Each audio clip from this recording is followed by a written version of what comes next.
Aujourd'hui, nous allons commencer une série de vidéos dans lesquelles je me donne la tâche de simplifier au maximum les concepts de SMC. Oui, vous l'avez bien entendu, et rien que ça. Dans les prochaines vidéos à venir, je vais vous donner ma compréhension, mon approche de la stratégie de SMC qui intéresse beaucoup de traders.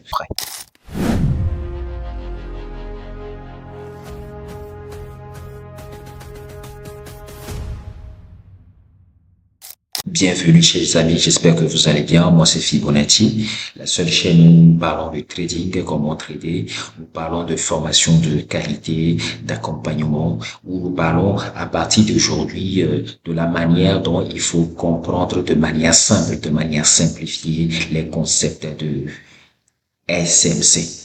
Avant d'aller au fond des choses, avant de passer aux choses sérieuses, j'aimerais quand même apporter un petit disclaimer qui veut que ici, dans cette vidéo, je ne vous livre que ma compréhension personnelle de la méthode ou des méthodes de SMC. Il ne s'agit pas ici d'une vérité d'évangile. Je ne prétends pas avoir la meilleure compréhension. Je ne prétends pas avoir la meilleure approche par rapport au concept de SMC. Alors, le trading comportant des risques, eh bien, assurez-vous d'y investir ce que vous êtes prêt à perdre. Mais avant de continuer, sachez que si vous recherchez une formation en trading de qualité, une formation sérieuse qui vous offre un accompagnement de 1 an après la formation théorique, eh bien, les inscriptions pour la prochaine vague de formation en ligne, en groupe, viennent d'être lancées. La date, c'est le 1er mars au 30 avril 2025. Nous ferons 2 mois pour les débutants et nous ferons 1 mois pour les intermédiaires.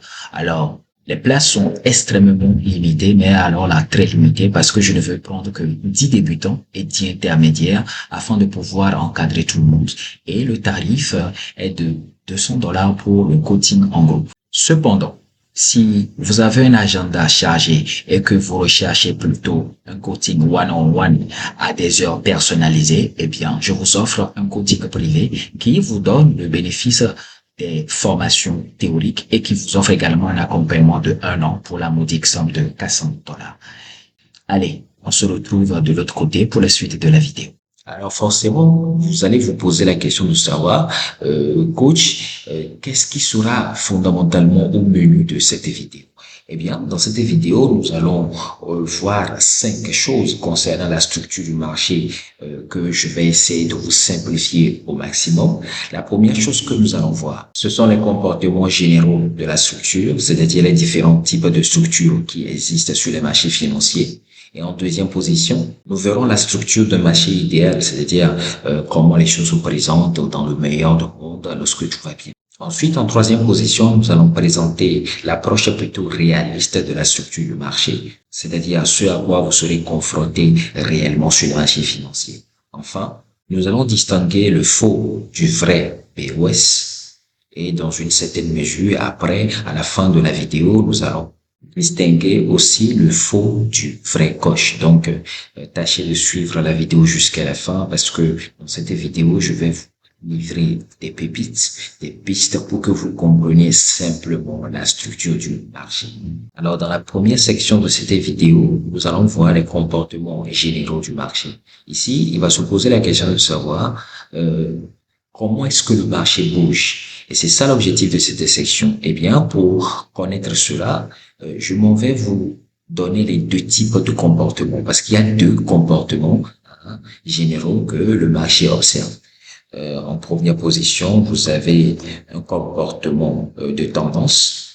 Donc, généralement, le marché est soit en tendance ou bien le marché est soit en consolidation. Dans le premier comportement du marché, de la structure du marché, où le marché est en tendance, nous notons qu'il y a 2 sous-comportements. Il y a 2 sous-structures. C'est soit vous avez une structure qui est haussière, ou bien c'est soit que vous avez une structure qui est baissière. Mais lorsque le marché, de l'autre côté, dans le deuxième type de comportement, lorsque le marché consolide, nous disons que le marché est en range, ou bien le marché est en train d'observer un comportement tout à fait neutre. C'est-à-dire que ici, il n'y a pas de tendance, il n'y a pas de direction claire, il n'y a pas d'information par rapport à la direction que prendra le marché.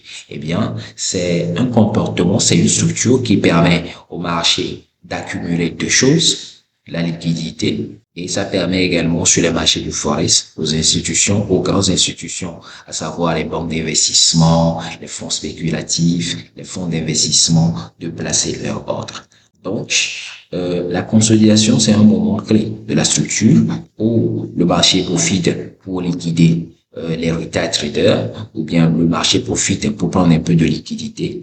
Et c'est un créneau également qui permet aux institutions financières, d'accord, de placer leur ordre pour se faire un maximum institution. Ah, voilà, je vais y arriver. Institution. Alors forcément, dans cette première catégorie de tendance, vous allez vous poser la question de savoir quand est-ce que nous savons que le marché est haussier et quand est-ce que nous savons que le marché il est baissier.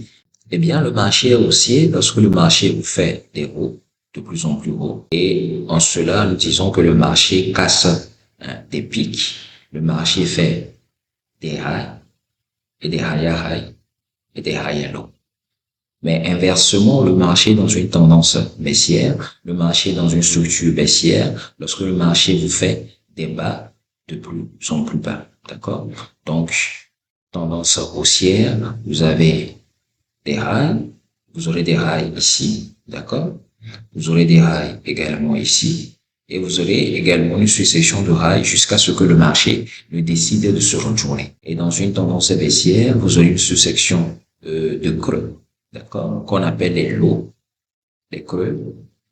Ici, nous aurons un creux ici, d'accord, et nous aurons également un creux ici, jusqu'à ce que le marché décide également de se retourner. Donc voilà un peu la différence qui existe entre la structure haussière du marché et la structure baissière. Mais lorsqu'il est question des consolidations, c'est-à-dire de tout ce qui est ordre institutionnel, de tout ce qui est liquidité, rassurez-vous, je vais en parler dans d'autres vidéos. Alors après, il s'agira de savoir ce que c'est que la structure idéale du marché. Alors la structure idéale du marché, étant donné que je vous ai déjà présenté les deux mouvements, les deux comportements que adoptent les marchés financiers à un instant T donné, vous savez que lorsque vous êtes dans une structure haussière, le marché fait haut, bas, et haut, et bas. C'est dans le meilleur des mondes. C'est-à-dire, dans un monde parfait, vous allez avoir des comportements comme ça, vous allez avoir des déplacements comme ça, où le marché, en vous cassant un haut, fait un BOS. Le BOS, c'est un terme qui est utilisé en trading, qui signifie Break of Structure. On va écrire ça ici. D'accord? Break of Structure. Donc, dans le meilleur des mondes, dans un monde idéal, le marché vous fait des hauts de plus en plus hauts et ces hauts de plus en plus hauts sont très clairs et très lisibles. Mais lorsque le marché est dans une tendance baissière, vous verrez des BOS baissiers, c'est-à-dire des mouvements de prix qui cassent les creux, qui cassent les bas ou bien qui cassent les lows wallons. Et ici également, nous sommes en présence d'un BOS, sauf que le BOS est ici, il est baissier. Mais ça, c'est la structure idéale. Ça, c'est ce que nous voyons sur le papier. Ça, c'est ce que on nous enseigne dans les formations. Parce que lorsque on vous enseigne cela, ce qu'on ne vous dit pas, c'est que lorsque vous irez sur les marchés financiers, les choses ne vont pas, ou bien les choses vont se présenter rarement comme ça. Et c'est la raison pour laquelle il faudrait que vous ayez une idée de la structure réelle, de la structure qui se passe exactement sur les marchés financiers. Alors, avant d'atterrir sur la troisième partie de cette vidéo, forcément, vous allez vous poser la question, quel est l'intérêt de déterminer la structure du marché? Eh bien, la structure du marché vous permet de connaître la direction et vous permet de savoir dans quel sens il faut vous positionner. Alors, une fois que cette information, vous l'avez, maintenant, il est temps, dans la troisième partie de cette vidéo, de vous montrer de façon réaliste comment la structure du marché se présente. Alors, dans une structure, dans une approche réaliste des marchés, c'est-à-dire ce que vous allez voir la plupart du temps sur les marchés financiers, lorsque vous êtes dans une tendance haussière, vous aurez quelque chose comme ça. Vous aurez que le marché peut vous faire un haut et peut commencer à faire un rétracement. retracement, comme ça. Au lieu que le marché se déplace en ligne droite, vous aurez quelque chose comme ça. Et le marché va faire des successions également de haut, avant de vous faire un BOS. Donc, en réalité, c'est comme ça que se présente la structure du marché. Alors, la difficulté de beaucoup de traders, c'est de savoir, lorsque le marché présente autant de bas et autant de hauts, il va se poser la question de savoir quel est le bas le plus important qu'il faut prendre. Et c'est pareil également lorsque le marché est dans une tendance baissière. Quand le marché fait un bas, vous allez voir que le marché va faire une succession de haut, de haut, de haut, de haut, de haut, de haut, de haut, avant de casser le creux en nous faisant au passage ce que nous appelons un BOS baissier. Alors, pour vous repérer par rapport à la structure réaliste du marché, ce que moi je conseille à mes étudiants, c'est de repérer le point qui est à l'extrémité, d'accord, à l'extrémité ici du mouvement. Si vous êtes dans une tendance haussière, vous allez prendre ce point-là. Et si vous êtes dans une tendance baissière, vous allez prendre ce point-là. Alors, ici, vous allez vous poser la question de savoir à quoi nous servira ce point, d'accord? Eh bien, ce point, lorsque vous êtes dans une tendance haussière, va vous servir de major low, c'est-à-dire le bas majeur. D'accord? Je vais écrire ici tranquillement pour que ça vous serve de support visuel des major low, bien le bas majeur si vous voulez. Et lorsque vous êtes dans une tendance qui est baissière, vous avez ici, ok, le major high que nous allons matérialiser. Alors, vous allez ici vous poser la question de savoir, coach, à quoi vont nous servir les major low et les major high? Eh bien, ces deux éléments vont vous permettre de distinguer la structure externe de la structure interne. D'accord? Concrètement, ça veut dire quoi? Lorsque le marché fait un BOS haussier ici, ou bien lorsque le marché fait un BOS baissier ici, il vous laisse un élément, un point du marché qu'on appelle le major low et le major high. À partir de ce point-là, le marché va faire un autre mouvement. Lorsque nous sommes dans une tendance haussière, le marché va enclencher un autre mouvement que nous appelons l'impulsion, d'accord? Laquelle impulsion va se charger de casser le précédent haut qui est là, en faisant au passage un nouveau BOS, d'accord? Donc, tant que le marché ne vous casse pas le haut précédent, ici, le marché est dans la structure externe. C'est-à-dire que tout ce qu'il y a ici, d'accord? Tout ce qu'il y a ici, c'est la structure externe du marché, d'accord? Tout ce qu'il y a ici. Nous allons un peu changer la couleur pour que vous puissiez vous retrouver. Donc, tant que vous serez à l'intérieur de cette case-là, vous êtes dans la structure externe, d'accord? Structure externe, d'accord? La structure externe, c'est-à-dire que vous avez le haut et vous avez le bas. Vous avez le haut et vous avez le bas. Tout ce qui est à l'extérieur, c'est la structure externe. Et tout ce qui est à l'intérieur, c'est la structure interne. Et c'est dans la structure interne que le marché essaie de vous liquider. C'est dans la structure interne que le marché essaie de prendre votre liquidité et de prendre votre argent. Et c'est là la difficulté du trading, en telle sorte que il s'agira ici de savoir précisément à quel niveau il faut se positionner. D'accord? Donc, c'est pareil également. Lorsque vous êtes dans une tendance baissière, quand le marché vous fait un autre haut, le marché, il va faire un retracement. Il va faire un retracement.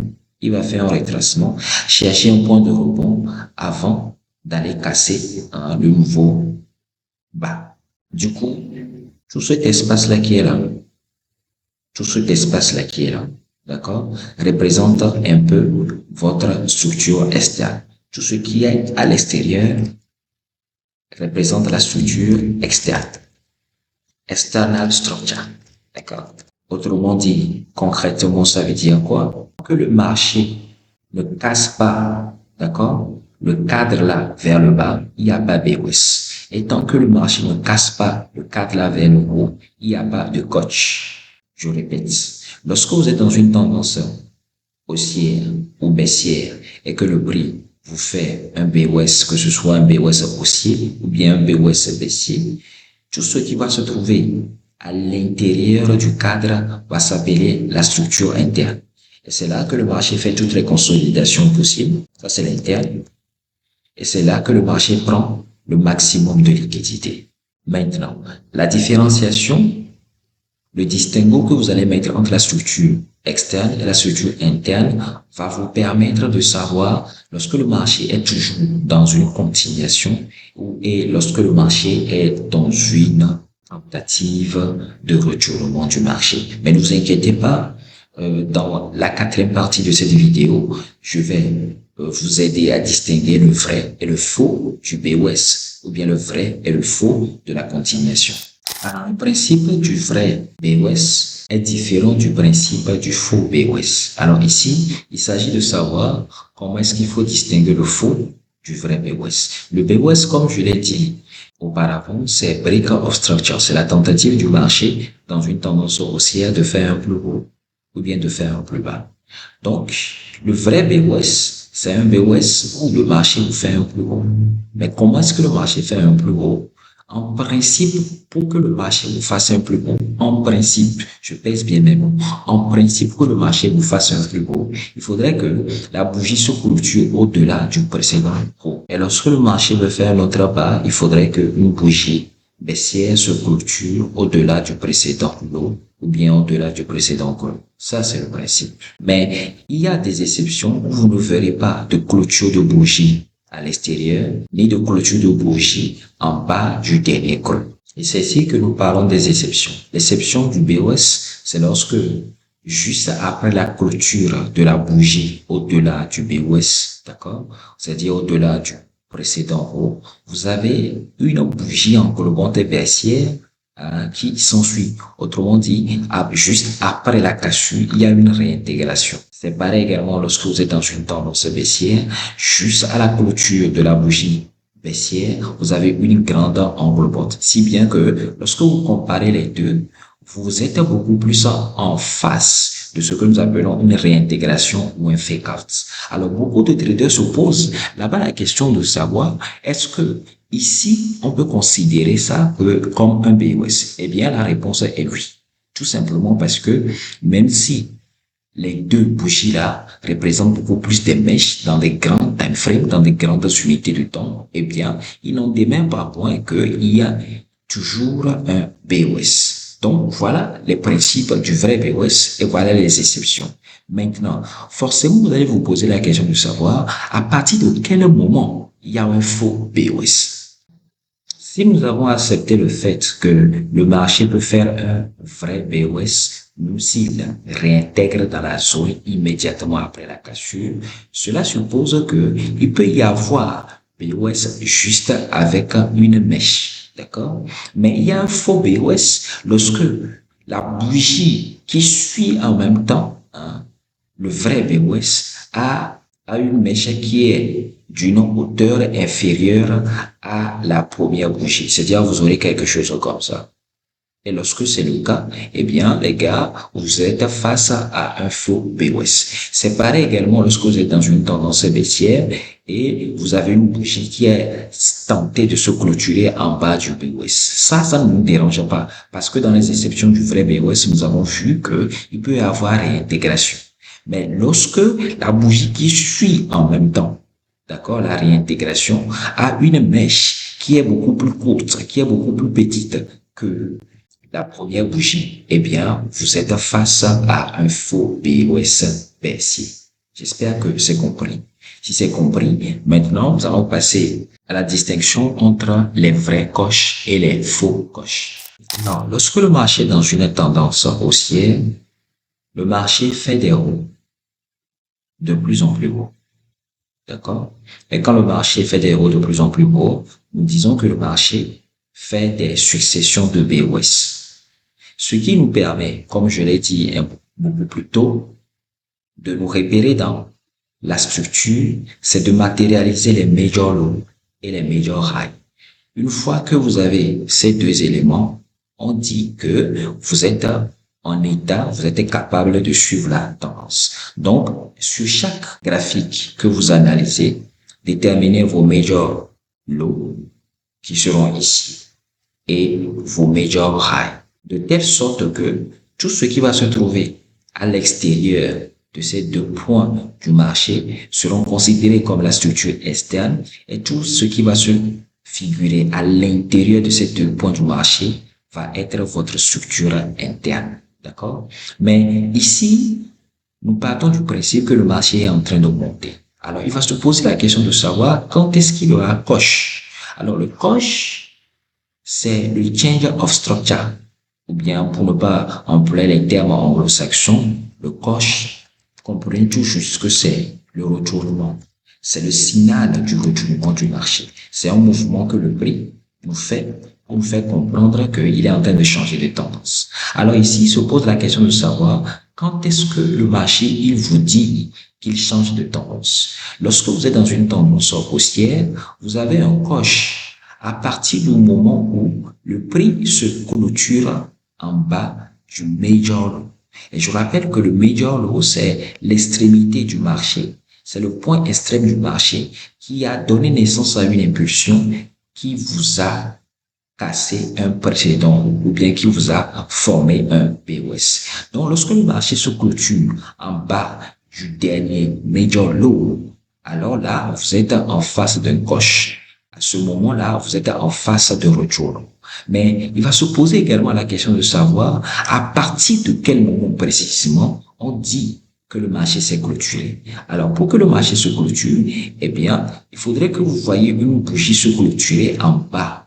D'accord? Donc, étant donné que nous sommes dans une tendance baissière, vous devez avoir une bougie rouge se clôturer à l'extrémité, d'accord? En dehors, d'accord? En dehors du major low, comme ça, d'accord? Donc ça, c'est un vrai coche. Ça, c'est un vrai retour. C'est pareil également lorsque vous êtes dans une tendance baissière, d'accord? Quand vous avez un BOS baissier, ça vous permet de mettre en relief la structure externe et la structure interne. Donc, tout ce qui va se trouver à l'intérieur de ça, major high et major low, tout ce qui va se trouver à l'intérieur, c'est la structure interne. Et je rappelle que c'est là que se font les manipulations, la liquidité, etc., etc. Mais tout ce qui va se trouver à l'extérieur, c'est la structure externe. Donc, pour qu'il y ait retournement, il faudrait que le marché se clôture au-delà de votre major high en vous laissant une bougie comme ça, une bougie haussière qui se clôture à l'extérieur du major high. Ça, c'est un vrai coche. Maintenant, le mauvais coche, le faux coche, c'est lorsque le prix, au lieu de vous clôturer, ou bien au lieu de se clôturer à l'extérieur, d'accord, à l'extérieur du major low ici, le marché vous laisse plutôt une mèche. Si le marché vous laisse une mèche, il s'agit d'un faux coche, dans la mesure où ceci est différent de cela, dans la mesure où ceci n'est qu'une tentative du marché de prendre votre liquidité. Parce que le marché sait que parfois, il y a des gens qui placent leur ordre limite sur cette supply demande, d'accord, ou bien sur cette demande zone, d'accord, sur cette demande zone, afin que le marché active leur ordre limite et repartent en buy, d'accord. Donc, lorsque vous voyez ça, vous voyez une longue mèche qui dépasse votre major low dans une tendance haussière, les gars, vous êtes en face d'un faux coche. Ce n'est pas un retournement. Ce n'est pas du tout un retournement. Ne vous faites pas avoir. C'est pareil également lorsque le marché monte dans une tendance baissière et vous laisse une mèche, d'accord? Peu importe la longueur de la mèche, à l'extérieur du major high. Donc, quand vous avez quelque chose comme ça, les gars, c'est un faux coche. C'est un faux coche. Donc, voilà ce que je voulais vous apprendre entre les faux coches et les vrais coches. D'accord? Maintenant, pour aller beaucoup plus loin, étant donné que je vous ai appris qu'il y avait une différence entre la structure externe et la structure interne, qu'est-ce qui se passe la plupart du temps? Lorsque le marché vous fait un BOS haussier, d'accord? Le marché fait ce que nous appelons un retracement ou bien une petite consolidation. Alors ici, Lorsque le marché est dans la structure interne, je vais y arriver, le marché peut vous dessiner un petit double top comme ça et les gens vont avoir comme l'impression que le marché est en train de se retourner. D'accord? Donc, ils vont se poser la question de savoir où est-ce qu'il faut rentrer et la plupart des gens, ils vont rentrer ici, quelque part ici. Ils vont rentrer peut-être quelque part ici, poser leur SL sur le haut de la figure et peut-être viser comme objectif en bas de la vraie structure. D'accord? On va enlever ça pour que ce soit beaucoup plus clair pour vous. Donc, parce qu'ils ont vu un petit pattern ici, un petit pattern ici, beaucoup de gens seront tentés de prendre le sel. Mais la gourmandise aidant, ils ne vont pas sortir ici. Ils vont plutôt viser un point qui est à l'extérieur du major low. Et c'est là qu'intervient les notions de liquidité que je vais prendre la peine de développer en long et en large dans une autre vidéo.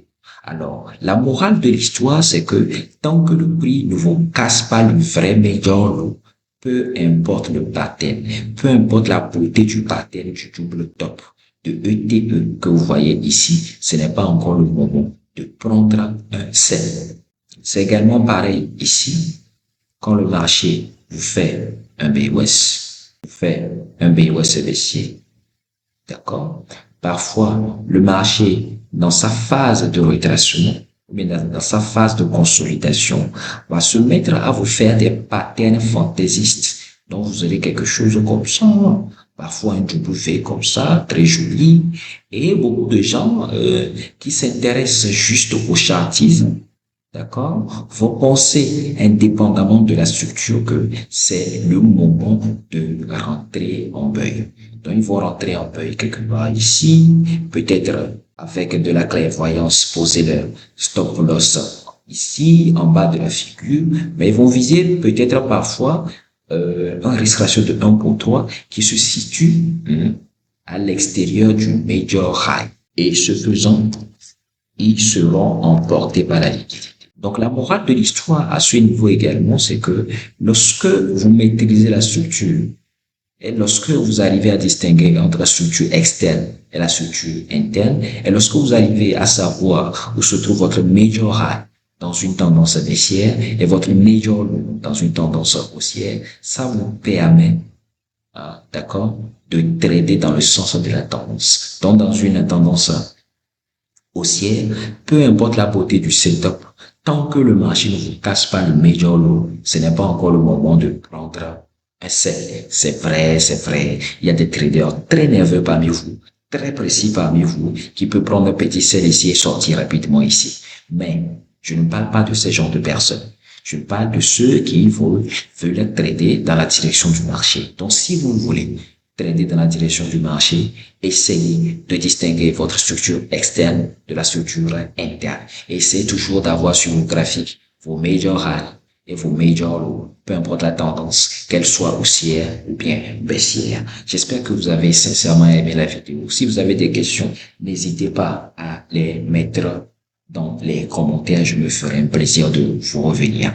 Alors, cette vidéo sur la structure pose également des questions d'approfondissement, notamment quand est-ce qu'il faut déterminer ou bien comment il faut déterminer la fin d'une impulsion et le début du retracement. Cette vidéo va également susciter en vous d'autres interrogations comme quand déterminer la fin du retracement et le début d'une nouvelle impulsion. Alors, cette vidéo également va vous interroger sur le point de savoir, oui, coach, si la structure c'est comme ça que ça se présente, dans quel time frame est-ce qu'il faut voir tout ça? Dans quel time frame il faut distinguer vos major high et vos major low?